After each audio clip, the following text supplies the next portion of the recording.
السلام علیکم اسٹوڈینٹس. سب لوگ امید ہے اپنے گھروں میں خیریت سے ہوں گی.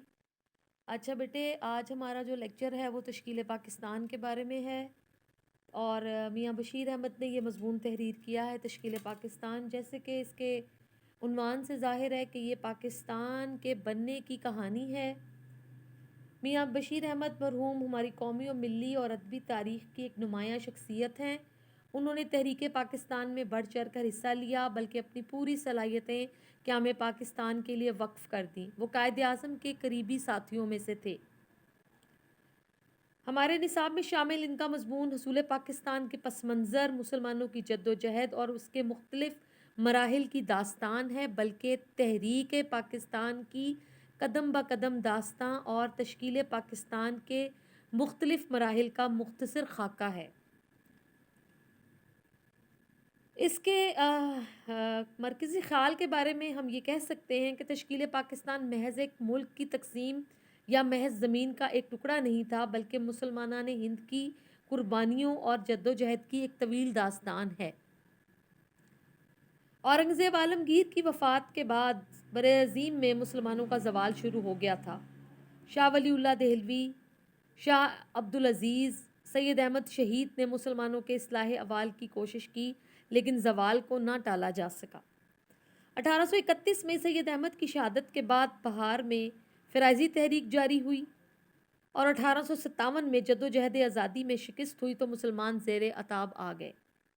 مسلمانوں کی زمینیں اور عہدے ان سے چھین لیے گئے. ہندوؤں نے اپنے رویے سے مسلمانوں کے زخموں پر نمک پاشی کی. اس نازک موقع پر سر سید آگے آئے. سر سید نے نئے حالات کے تقاضوں کے مطابق منصوبہ بندی کی. مسلمانوں پر تعلیم کے دروازے بند ہو چکے تھے. سر سید نے ایک نئی تعلیمی تحریک شروع کی. علی گڑھ کالج قائم کیا. مسلم ایجوکیشنل کانفرنس کی بنیاد رکھی. تہذیب الاخلاق کے ذریعے انہوں نے ہم وطنوں کو علمی اور ذہنی سربلندی کا راستہ دکھایا. تہذیب الاخلاق ان کا رسالہ.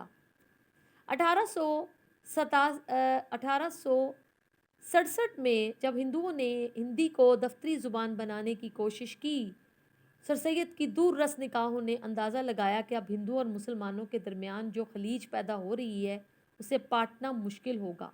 انہوں نے مسلمانوں کو کانگریس میں شامل ہونے سے بھی منع کیا.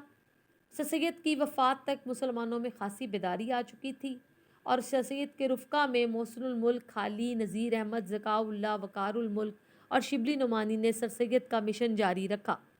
شبلی اور امیر علی کی تصانیف نے مسلمانوں میں مفید علمی رویوں کی آبیاری کی. پھر علامہ اقبال نے خوابیدہ قوم کو جگانے میں اہم کردار ادا کیا، اور ان کا فلسفہ خودی، توحید و رسالت سے وابستگی، قرآن سے رہنمائی اور رجائیت، قوت و تحرک اور جد و جہد، غرض شعوری اور لاشعوری طور پر قوم نے اقبال کے اثرات قبول کیے. مسلمانوں کی بیداری میں ان کا کردار نمایاں ہے. علی گڑھ کالج 1920 میں یونیورسٹی بنا. حیدرآباد دکن میں جامعہ عثمانیہ کا شاندار ادارہ قائم ہوا، اور سیاسی رہنمائی کے لیے 1906 میں مسلم لیگ وجود میں آ گئی. 1905 میں تقسیم بنگال سے مسلمانوں کو فائدہ پہنچا، لیکن ہندوؤں کو یہ بات کم گوارا تھی. انہوں نے احتجاج کیا کہ 1911 میں تقسیم بنگال کو منسوخ کر دیا گیا. اس سے مسلمانوں کو دھچکا لگا. 1912 اور 1900 سے لے کر 1914 میں جنگ بلکان و طرابلس پیش ہوئی، اور مسلمانوں کو یقین ہو گیا کہ برطانیہ کے ہاتھوں ان کے قومی اور بین الاقوامی حقوق محفوظ نہیں ہیں. انہوں نے حکومتی خود اختیاری کا مطالبہ کر دیا اور کانگریس کی طرف تعاون کا ہاتھ بڑھایا. جنگ عظیم اول کی وجہ سے مسلم لیگ اور کانگریس نے باہم معاہدہ لکھنؤ کیا. 1917 میں برطانیہ نے مجبوراً اعلان کیا کہ وہ ہندوستان کو بتدریج حکومت خود اختیاری دے دے گا. جنگ کے ختم ہوتے ہی برطانیہ نے ہندوستان میں سخت اور ظالمانہ قوانین بنانے اور نافذ کرنا شروع کر دیے. پھر ترکی کی تقسیم کا منصوبہ بنایا. 1920 میں تحریک خلافت اور تحریک عدم تعاون شروع ہوئی. شدی اور سنگھٹن تحریکیں ہندوؤں نے شروع کی تو ہندو مسلم اتحاد کی فضا مقدر ہو گئی، یعنی خراب ہو گئی. سائمن کمیشن کی آمد، نہرو رپورٹ، جناح کے 14 نکات اور سول نافرمانی کی تحریک، یہ 20ویں صدی کی تیسری دہائی کے اواخر کے اہم نکات تھے. 1930 سے 1932 لندن میں گول میز کانفرنسیں منعقد ہوئی، مگر بے سود رہیں. یہ تمام وہ کہانی ہے جو آپ لوگ پاکستان سٹڈیز میں، مطالعہ پاکستان میں بھی پڑھ چکے ہیں، اور یہ جو مضمون ہے یہ سراسر جو ہے یہ اسی بیس پہ ہے، اور ساری تحریکیں جو جن سے گزر کر پاکستان بنا ہے اس کی ایک بہترین قسم کی شکل ہمیں دکھائی ہے میاں بشیر احمد نے۔ حتیٰ کہ اب یہاں پر بات ہو رہی ہے کہ 1930 اور 1932 لندن میں گول میز کانفرنسیں منعقد ہوئی مگر بے سود ثابت ہوئی۔ حتیٰ کہ 1935 کے گورنمنٹ آف انڈیا ایکٹ کی روح سے خود اختیاری حکومت کا نفاذ طے پایا۔ 1937 کے انتخابات کے بعد کانگریس کے رویے نے مسلمانوں کو بالکل مایوس کر دیا، کیونکہ وہ اردو کو مٹانے، ہندی کو ابھارنے اور مسلمانوں کے تشخص کو ختم کرنے کے منصوبے بنانے لگے تھے۔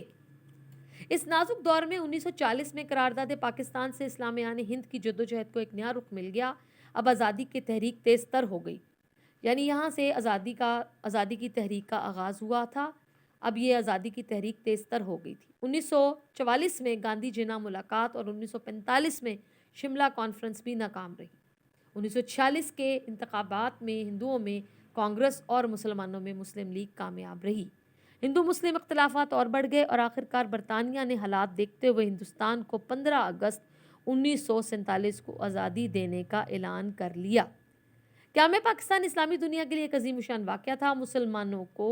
مسلمانوں کا نصب العین اسلام ہے جس نے توحید کا درس دیا اور جو حضور اکرم صلی اللہ علیہ وسلم کی زندگی میں عملی نمونہ بن کر سامنے آیا۔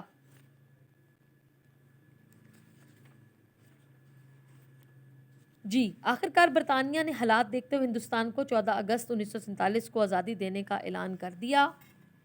قیام پاکستان اسلامی دنیا کے لیے ایک عظیم الشان واقعہ تھا۔ مسلمانوں کا نصب العین اسلام ہے جس نے توحید کا درس دیا اور جو حضور اکرم صلی اللہ علیہ وسلم کی زندگی میں عملی نمونہ بن کر سامنے آیا اور جو خلفائے راشدین رضی اللہ تعالی عنہم کی زندگی میں جاری و ساری نظر آتا ہے۔ پاکستان کے قیام کا مقصد ایسے معاشرے کا قیام ہے جو انسان بلا تمیز مذہب و ملت امن و سلامتی کے ساتھ زندگی بسر کر سکیں اور چاروں طرف اخوت، محبت، انصاف اور وفاداری کا دور دورہ ہو۔ یہ تو تھا جی آپ کے تشکیل پاکستان کا ایک مختصر سا ریویو جو میں نے آپ کو دیا۔ اس کہانی کو آپ نے پڑھنا ہے، پڑھ کر آپ نے اس کے اہم نکات پر نشانات لگانے ہیں اور نشانات لگا کر آپ نے سمجھنے کی کوشش کرنی ہے کہ یہ کہانی کے اہم پوائنٹس کیا ہیں، اور اس کے حوالے سے کثیر الانتخابی سوالات بھی آپ کو آئیں گے، وہ بھی میں آپ کو کرواؤں گی، اور اس کے جو خلاصہ ہے اس میں آپ نے اس تمام تحریک کی تمام چیدہ باتوں کو تحریر کرنا ہے، اور حوالہ متن اور سیاق و سباق کے ساتھ جو سوال آپ کو آئے گا اس میں آپ نے حوالہ متن میں کہانی کا نام اور سبق کا نام اور سیاق و سباق میں آپ نے اس کہانی کا مرکزی خیال تحریر کرنا ہوتا ہے، اور پھر آپ نے تشریح جو ہوتی ہے اس میں 1/3 جو ایک پیرا ہوتا ہے اس کا آپ نے تقریباً 1.5 صفحہ لکھنا ہوتا ہے، یعنی 3 پیراگراف بڑھا کے آپ نے لکھنے ہوتے ہیں، تب آپ کی ایک تشریح اچھی قسم کی ایک تشریح آپ کر سکتے ہیں۔ دوسرے لیکچر میں انشاءاللہ میں آپ کو حوالہ متن سیاق و سباق کے حوالے سے کچھ باتیں کروں گی، کچھ میں آپ کو کثیر الانتخابی سوالات اس کے بارے میں بتاؤں گی کہ کثیر الانتخابی سوالات جو ہوتے ہیں وہ کس طرح آئیں گے آپ کو اور کیسے آپ نے اس کو تیار کرنا ہے اور ٹک کرنا ہے، اور خلاصہ جو ہے وہ آپ کو پتہ ہونا چاہیے کہ خلاصہ ہمیشہ اس کہانی کا چیدہ پوائنٹس لکھنے ہوتے ہیں اور مکمل لکھنا ہوتا ہے کہ اس میں کوئی اہم بات چھوڑنی نہیں ہوتی، تاکہ بہترین طور پر ہم کوئی پڑھے تو ہمیں صحیح سمجھ میں آ جائے۔ کہانی تھوڑی سی لمبی ضرور ہے لیکن انٹرسٹنگ ہے، اور ہر ایک کو پتہ ہونا چاہیے کہ ہمارا پاکستان کتنی مشکل سے مورز وجود میں آیا ہے۔ تو بیٹے انشاءاللہ نیکسٹ لیکچر میں آپ کو کثیر الانتخابی سوالات کے بارے میں بتاؤں گی اور حوالہ متن اور سیاق و سباق کے حوالے سے تشریح بھی آپ کو کرنا سکھاؤں گی۔ بہت شکریہ، اللہ حافظ۔